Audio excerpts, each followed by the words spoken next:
general public who hate you.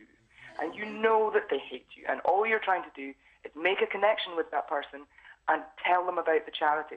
The most important thing about this job is not getting money, it's telling people about the charity and raising awareness about it. A lot of the charities I fundraise for, like Quarriers, for instance, nobody's even heard of.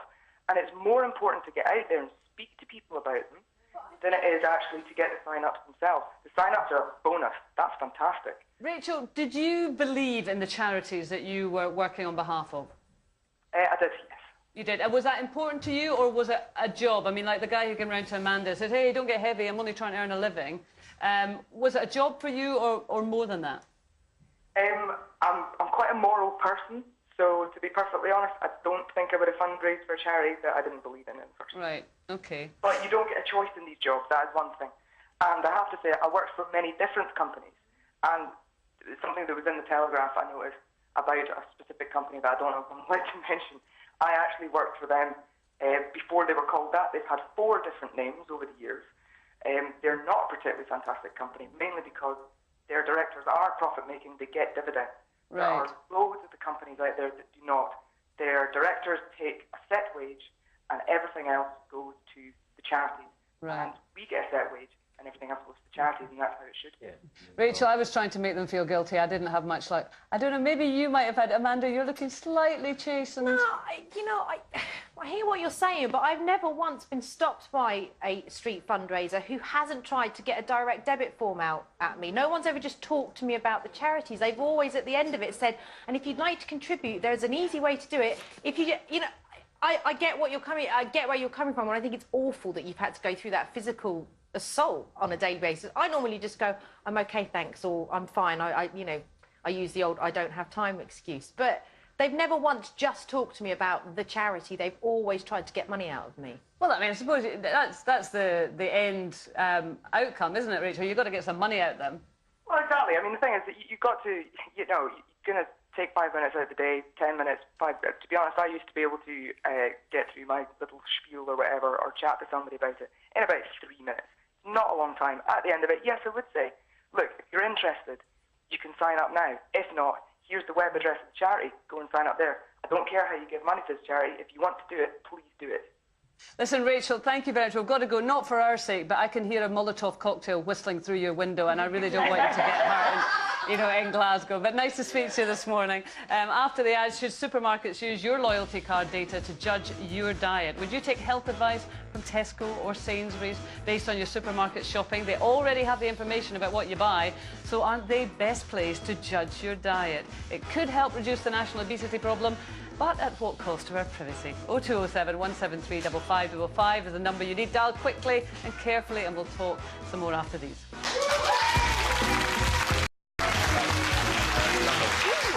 Welcome back to Monday's show with me, Kay Adams, along with Amanda Lamb, Jeremy Edwards and Sophia Miles. Still to come this morning, when it comes to girls' toys, should they be playing with games consoles or dolls? For the first time ever, dolls have been toppled from the top of the list of girls' preferred toys. Is that a shame?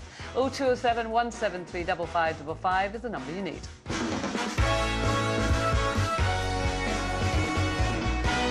But first, should supermarkets use loyalty card data to judge your diet and offer health advice? Now, that's one proposal from the government Orwellian-sounding behavioural insights team. You didn't know they had one of those, do you? Supermarkets already know what millions of us buy through their loyalty card schemes, so why don't they put that to good use and point out to you every now and again the error of your ways? Too many fatty foods, not enough fresh fruit and veg, too much double cream, not enough quark. Ooh, quark. It's not clear at the moment whether supermarkets would want to take part in a national public health initiative. They're apparently wary about being seen to be prying into the customers' lives. Can you see why they might be a bit reticent, Amanda, to get involved in this? I can, and I don't actually think that this is a bad thing. I think we all know what we eat, and I think we're all very good at denying what we eat, and I think we all focus on the good stuff and not on the bad stuff.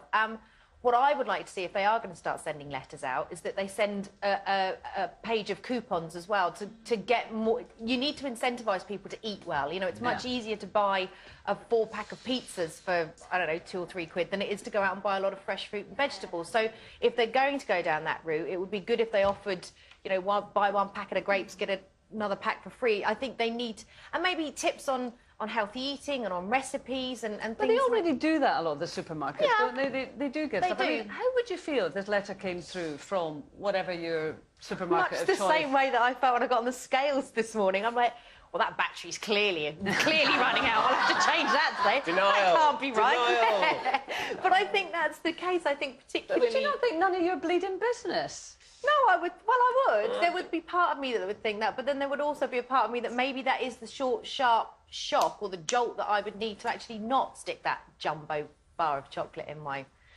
trolley. Well, you see, I don't know. It's humiliation again, isn't it? It's going back to that. Well, you know what you're eating. It depends on how it's done. And you know, Amanda, you just said then we all know what we eat. Well, yeah, we do, but do we really? Because what's that program? One of the many programs that Dr. Christian does, who I adore, and they get other people's food and they make it all come down a chute. Oh yeah, I love that. And every time you go, my word, that's unbelievable. Yeah. And actually, if somebody did write it all down, because I've done many, I train and do quite a lot of stuff. So occasionally I will monitor what I eat, and when you actually write it down, when you actually see it down in black and white, you go, hang on a minute. Perhaps, and I'm pretty good on my food, and yet I will look and go, I'm not as healthy as I think I am, because in my brain I think I eat loads of vegetables. Actually, I had 4 pizzas last week. I had 8 beers. Do you know what I mean? You actually add it up, and you think if it was done in the right way, if it was done, like you say, with a positive skew, and they had some kind of vouchers, because the key thing is, all the bad food is the cheap food. Yeah. And I think that they should incentivise you. The government should possibly subsidise better food. That's a better way to help people, is to guide them, to make it more appealing and on your wallet to eat healthy. Absolutely. I mean, I was saying this to you as wherever in I think it was in W.H. Smith actually, and they had an offer on soft drinks. I had a whole bunch of kids for my daughter's birthday party, and they were all really thirsty, so I went in to get some drinks. I was going to get water, and they had a thing up saying offer on soft drinks 3 for 2 on everything except water. But to be fair, these kids are running 30 miles a day. They're not going to they need the sugar. How do you think they keep going? They're not toddlers, unfortunately. But we see that time after time. You go into supermarket and the offers are on the jammy donuts. They're not on the fruit and veg. And that's really what is going to surely affect people. I mean, how would you feel, Sophia, if you got a letter saying you bought 4 pizzas in the last month? Don't you think you should really be, buying some, well, I don't know.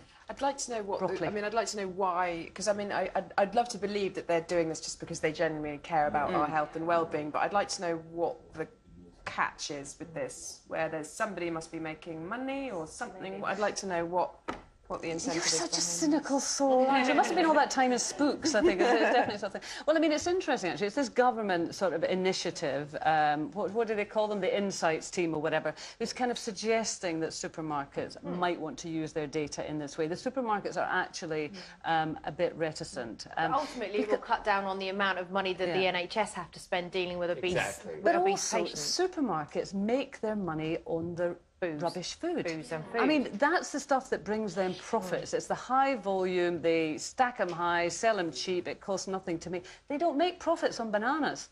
So I can't see supermarkets are going to be particularly interested in doing this. They'll say this because they don't want to invade their customers' privacy, but they're quite happy to do it when they're trying to sell you stuff.